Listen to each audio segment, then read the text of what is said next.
Bugungi kunda yurtimizda qorako'lchilik tarmog'ini modernizatsiya qilish, o'zbek qorako'li brendini yaratish va dunyo miqyosida targ'ib qilish, sohaning investitsiyaviy jozibadorligini oshirish borasida keng qamrovli ishlar amalga oshirilmoqda. Nasldor qorako'l qo'ylarining sifat ko'rsatkichlarini yaxshilash bo'yicha tajribalar o'tkazilib, tavsiyalar ishlab chiqilmoqda.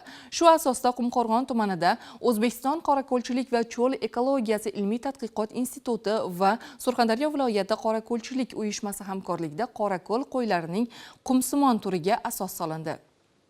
Shu munosabat bilan tashkil etilgan ilmiy amaliy seminarda Surxon qumsimon sur terisining qo'y va qo'zilarning o'ziga xosligi, yangiligi, farqlanishi, turdoshligi kabi bir qancha ko'rsatkichlar haqida olimlar tomonidan ma'ruzalar qilindi. Seminarda chorvadorlar, qorako'lchilik bilan shug'ullanuvchi xo'jaliklar a'zolari, ilmiy xodimlar va boshqa aloqador soha vakillari ishtirok etishdi. Qorako'l qo'ylarining asosiy mahsuloti bo'lgan qorako'l terilari o'zining naqshinkorligi, rang-barangligi va jozibadorligi bilan ajralib turadi. Tarmoqda yetishtirilayotgan qorako'l terilariga tashqi va ichki bozorda talab katta. Qorako'lchilikda sur terilar 3 xilga bo'linadi. Buxoro suri, Qoraqalpoq suri va Surxondaryo surlariga bo'linadi.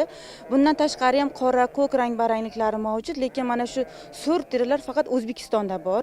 Dunyoning boshqa mamlakatlarida sur rangli terilar yetishtirilmaydi.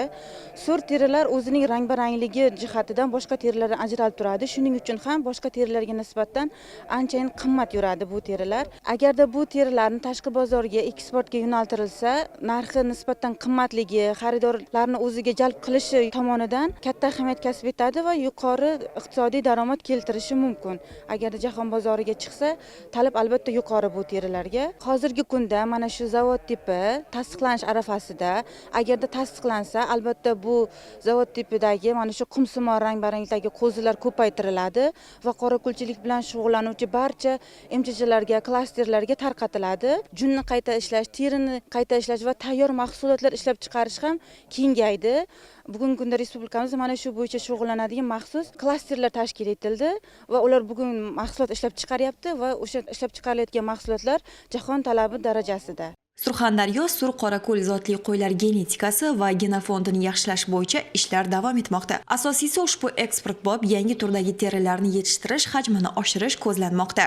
Bobotog' suri qorako'lchilik naslchilik xo'jaligida bugungi kunda 4-zavod tipi yaratilyapti. Bunga hozir Samarqand qorako'lchilik va cho'l ekologiyasi ilmiy tadqiqot instituti bilan kelishilgan holda qumsimon degan nom berilib kelyapti. Bu xo'jalikda qilingan seleksiya naslchilik ishlarida bir katta yutuq hisoblanadi. Men o'ylayman, kelajakda agar bu rangni biz ko'paytirib katta o'torlar tashkil qiladigan bo'lsak, albatta buni qayta ishlashga keng yo'naltiriladi. Iqtisodiy samara berishiga ishonamiz.